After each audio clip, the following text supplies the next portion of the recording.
कृपा hair tonic, आयुर्वेदिक औषधी वनस्पतींचे परिपूर्ण मिश्रण, 100% आयुर्वेदिक.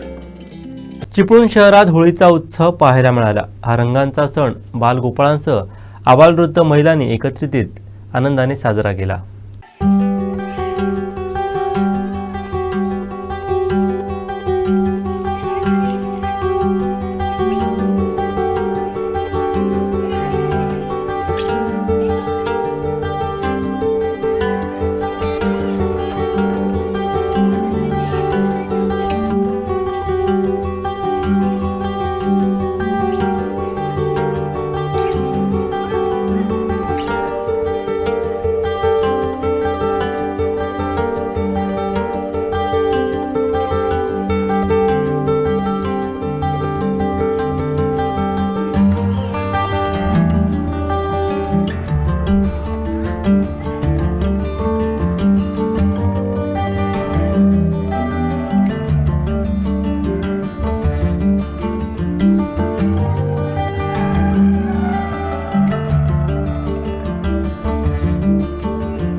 आमचे दिवसभरातले सर्व अपडेट्स, ताज्या घडामोडी आणि थेट लाईव्ह पाहण्यासाठी सबस्क्राईब करा, लाईक करा कोकणचं नंबर 1 महा चॅनल कोकण 7 लाईव्हचं YouTube चॅनल.